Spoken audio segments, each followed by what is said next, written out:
여러분, 혹시 100세까지 건강하게 사는 것, 꿈 같은 이야기라고 생각하시나요? 2023년 통계청 자료에 따르면 우리나라 100세 이상 인구가 7천 명을 넘어섰습니다. 불과 20년 전에 비해 10배 가까이 증가한 수치입니다. 그렇다면 이분들은 도대체 어떻게 100세를 넘기셨을까요? 서울대학교 노화고령사회연구소와 국내외 장수연구팀이 20년간 추적조사한 결과 놀랍게도 장수의 비결은 특별한 보약이나 비싼 건강식품이 아니었습니다. 오늘 이 시간에는 과학적으로 검증된 누구나 오늘부터 당장 실천할 수 있는 100세 장수의 5가지 비밀을 여러분께 공개합니다. 첫 번째 비결은 웃음 스트레칭입니다. 일본 스쿠바 대학 의학부가 100세 이상 장수 노인 500명을 조사한 결과 이들의 공통점은 하루에 평균 15회 이상 웃는다는 것이었습니다. 웃으면 복이 온다는 속담, 그냥 하는 말이 아닙니다. 미국 로마린다 대학교 연구팀의 실험에서 15분간 웃은 그룹은 스트레스 호르몬인 코르티솔이 39% 감소했고 면역세포는 40% 증가했습니다. 더 놀라운 건 억지로라도 웃으면 같은 효과가 나타난다는 겁니다. 우리 뇌는 진짜 웃음과 가짜 웃음을 구분하지 못합니다. 입꼬리를 올리고 하하 소리를 내는 순간 뇌는 지금 즐거운 일이 일어나고 있구나 착각하면서 엔도르핀을 분비합니다. 제주도에 사시는 김숙례 할머니, 올해 103세이십니다. 할머니는 매일 아침 거울 앞에서 5분간 웃는 연습을 하십니다. 처음엔 어색했지만 이제는 습관이 되어 하루를 웃음으로 시작하신다고 합니다. 할머니는 이렇게 말씀하셨습니다. 웃으면 아픈데도 덜 아프고 하루가 가벼워. 약보다 나으라고 말씀하십니다. 노르웨이 과학기술대학교의 15년 추적 연구 결과 유머 감각이 있는 사람은 그렇지 않은 사람보다 수명이 평균 8년 더 길었습니다. 오늘부터 하루 15분 억지로라도 웃어보세요. 코미디 프로그램을 보거나 옛날 친구와 전화통화를 하거나 거울 앞에서 웃는 연습을 하는 것도 좋습니다. 여러분의 몸은 그 웃음이 진짜인지 가짜인지 따지지 않고 그저 건강해질 겁니다. 두 번째 장수 비결은 꾸준히 걷는 습관입니다. 서울대학병원 연구팀이 65세 이상 노인 2,000명을 10년간 추적조사한 결과가 있습니다. 하루 20분 이상 걷는 그룹은 그렇지 않은 그룹에 비해 치매 발병률이 52% 낮았습니다. 하루 20분입니다. 집 앞 공원 한 바퀴 도는 시간입니다. 영국 캠브리지 대학교 연구에 따르면 하루 20분 걷기만으로도 조기 사망 위험이 16에서 30% 감소합니다. 암, 심장병, 뇌졸중 위험도 모두 줄어듭니다. 걷기의 또 다른 놀라운 효과는 근육 손실 방지입니다. 40세 이후 매년 1%씩, 70세 이후엔 매년 3%씩 근육이 줄어듭니다. 근육이 줄면 넘어지기 쉽고 한 번 넘어지면 골절로 이어져 생명이 위험해집니다. 실제로 65세 이상 노인 사망 원인 5위가 낙상입니다. 부산에 사시는 박영수 할아버지, 올해 101세이십니다. 할아버지는 비 오는 날을 제외하고 매일 아침 6시 30분, 집 근처 산책로를 20분간 걸으십니다. 걷기는 돈 안 드는 명약이야. 걷고 나면 머리도 맑아지고 밥맛도 좋아져.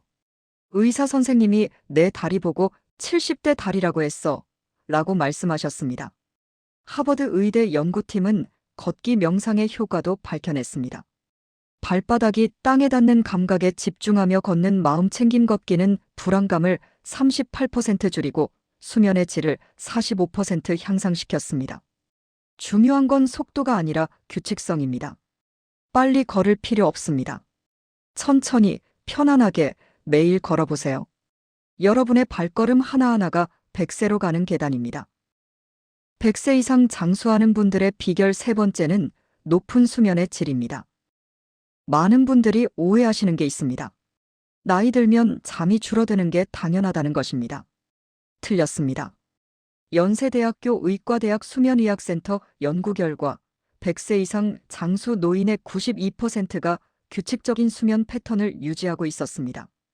잠을 적게 자는 게 아니라 같은 시간에 자고 같은 시간에 일어나는 겁니다. 미국 국립보건원 연구에 따르면 불규칙한 수면은 치매 위험을 1.5배, 심혈관 질환 위험을 2배 높입니다. 왜 그럴까요? 우리 뇌에는 글림프 시스템이라는 청소 시스템이 있습니다. 낮 동안 쌓인 독소와 노폐물을 밤에 자는 동안 청소합니다. 특히 알츠하이머 치매를 일으키는 베타아밀로이드 단백질이 수면 중에 60% 이상 제거됩니다. 그런데 수면 시간이 불규칙하면 이 청소 시스템이 제대로 작동하지 않습니다. 뇌에 쓰레기가 쌓이는 겁니다. 전라북도에 사시는 이정자 할머니, 올해 105세십니다. 할머니는 65년간 밤 10시에 주무시고 아침 6시에 일어나십니다. TV 보다가도 밤 10시 되면 꺼. 아침에 눈 뜨면 머리가 개운해. 그게 건강 비결이야 라고 말씀하십니다. 존스 홉킨스 대학교 연구팀의 놀라운 발견이 있습니다. 규칙적인 수면 패턴을 유지하는 노인은 생물학적 나이가 실제 나이보다 평균 5살에서 7살 젊었습니다. 수면의 질을 높이는 실천 방법을 알려드리겠습니다. 첫째, 매일 같은 시간에 자고 일어나세요. 주말도 마찬가지입니다. 둘째, 저녁 7시 이후엔 커피나 녹차 같은 카페인을 피하세요. 셋째, 잠들기 2시간 전엔 스마트폰과 TV를 끄세요. 블루라이트가 수면 호르몬인 멜라토닌 분비를 방해합니다. 넷째, 낮잠은 30분을 넘기지 마세요. 길게 자면 밤 수면을 방해합니다. 규칙적인 수면은 뇌의 노화를 늦추는 가장 확실한 방법입니다. 100세 이상 장수하는 분들의 비결 4번째는 지속적인 두뇌 훈련입니다. 나이 들면 머리가 굳는다고요? 과학은 정반대를 말합니다. 독일 막스 플랑크 인간발달연구소에 놀라운 연구 결과가 있습니다. 75세에 피아노를 배우기 시작한 노인의 뇌를 6개월 후 MRI로 촬영했더니 기억력을 담당하는 해마 부위가 12% 증가했습니다. 나이와 상관없이 새로운 걸 배우면 뇌는 자랍니다. 서울 아산병원 신경과 연구팀이 90세 이상 노인 300명을 조사했습니다. 치매에 걸리지 않은 분들의 공통점은 60세 이후에도 계속해서 새로운 것을 배웠다는 겁니다. 악기 연주, 외국어 학습, 컴퓨터 사용법, 그림 그리기, 서예. 내용은 중요하지 않습니다. 새롭고 어렵다는 게 핵심입니다. 뇌과학자들은 이걸 인지적 비축량이라고 부릅니다. 뇌에 적응을 하는 겁니다. 나중에 치매가 오더라도 버틸 수 있는 힘을 미리 쌓아두는 것입니다. 경기도에 사시는 최봉준 할아버지, 올해 102세이십니다.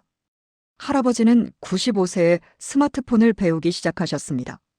지금은 카카오톡으로 손주들과 영상통화를 하시고 유튜브로 뉴스를 보십니다. 처음엔 머리가 아팠어. 버튼이 뭐가 일이 많은지. 그런데 며칠 하니까 재미있더라고. 요새는 날씨도 핸드폰으로 봐. 손주들이 신기해하고 말씀하십니다. 컬럼비아 대학교 연구팀은 65세 이후에 새로운 언어를 배운 노인이 그렇지 않은 노인보다 치매 발병이 평균 5년 늦춰진다는 걸 밝혀냈습니다. 중요한 건 완벽하게 하려는 게 아닙니다. 서툴러도 괜찮습니다. 뇌는 서툰 과정 자체에서 자극을 받습니다. 여러분이 뭔가 새로운 걸 배우려고 끙끙대는 그 순간, 여러분의 뇌에서는 새로운 신경세포 연결이 만들어지고 있습니다. 오늘부터 하나 시작해보세요. 한글 타자 연습도 좋고, 영어 단어 하루 하나씩 외우기도 좋고, 유튜브 보고 간단한 요리 따라하기도 좋습니다. 여러분의 도전이 치매를 막는 가장 강력한 백신입니다. 100세 장수하는 5번째 비결은 식사 중 사회적 소통입니다. 혼밥, 요즘 흔한 풍경입니다. 하지만 장수 노인들의 식사 풍경은 다릅니다. 하버드 대학교가 85년간 진행한 역사상 가장 긴 행복 연구가 있습니다. 수천 명을 평생 추적 조사한 결과 건강과 장수를 결정하는 가장 중요한 요인은 좋은 인간관계였습니다. 그 중에서도 특히 중요한 게 함께 식사하는 관계입니다. 일본 오키나와는 세계 5대 장수 지역 중 하나입니다. 이곳의 100세 노인 비율은 세계 평균의 3배입니다.